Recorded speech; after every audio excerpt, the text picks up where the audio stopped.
چار چیزیں رزق کو بڑھاتی ہیں: تہجد کی نماز، کثرت سے صدقہ دینا، کثرت سے استغفار کرنا، کثرت سے اللہ کا ذکر کرنا۔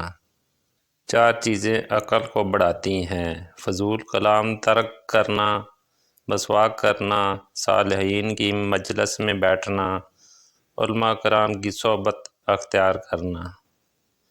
چار چیزیں نظر کو تیز کرتی ہیں: خانہ کعبہ کے سامنے بیٹھنا، سوتے وقت سرما لگانا، سبزہ زار کو دیکھنا، صاف جگہ بیٹھنا۔ چار چیزیں جسم کو طاقت دیتی ہیں: گوشت کھانا، خوشبو لگانا، کثرت سے غسل کرنا، سوتی کپڑا پہننا۔ زندگی واحد پودا ہے جس کا بیج زمین کے اوپر اور پھل زمین کے نیچے ملتا ہے۔ مومن کے لیے ہر وہ دن عید کا دن ہے جس دن وہ کوئی گناہ نہ کرے۔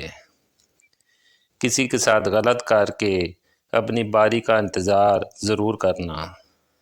میرے خیال میں موت تکلیف دہ ہے، لیکن اتنی نہیں جتنی کہ زندگی۔ جو چیز حاصل نہیں ہو سکتی اس کی خواہش کرنا فضول ہے۔ زندگی اس لیے حسین لگتی ہے کہ اس میں موت کا خوف شامل ہوتا ہے۔ تین چیزیں یاد رکھو: موت، احسان، نصیحت۔ منافق کی ہمدردی دشمن کی تلوار سے زیادہ خطرناک ہے۔ انسان کی زندگی اتنی کم ہے کہ وہ محبت کا حق بھی ادا نہیں کر سکتا۔ جانے لوگ نفرت کے لیے وقت کہاں سے نکال لیتے ہیں۔ اگر تمہاری آنکھیں خوبصورت ہیں تو تم دنیا سے محبت کرو گے، لیکن اگر تمہاری زبان خوبصورت ہے تو دنیا تم سے محبت کرے گی۔ اپنی خوشی کے لیے دوسروں کی خوشی کو خاک میں نہ ملاؤ۔ تمہاری وہ خوشی بیکار ہے جس کے پیچھے کسی کے آنسو ہوں۔ وفا ایک ایسا دریا ہے جو کبھی خشک نہیں ہوتا۔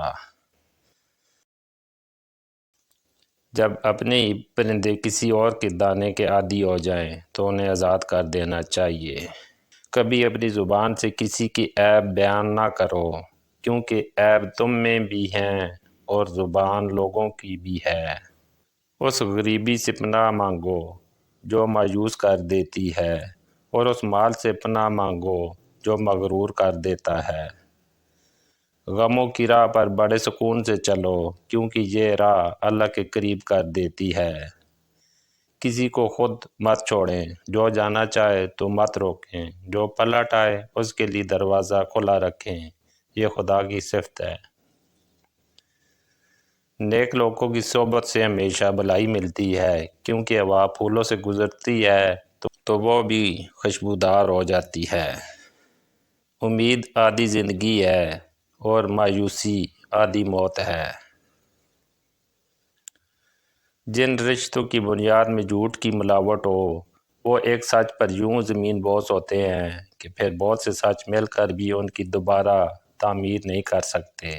دوست وہ ہے جو دوستی کا حق دوست کی غیر موجودگی میں ادا کرے اور غیروں کی محفل میں اس کی عزت کی حفاظت کرے۔ اپنے منصوبے کا پہلے سے اعلان نہ کرو، اگر وہ کامیاب نہ ہوا تو لوگ مذاق اڑائیں گے۔ جھوٹ بولنے کا نقصان یہ ہے کہ اس کے بعد تو سچ بھی بولے گا تو کوئی بھی تیری بات کا یقین نہیں کرے گا۔ سستی انسان کے تمام اچھے ارادوں کو بھوکی شیر کی طرح کھا جاتی ہے۔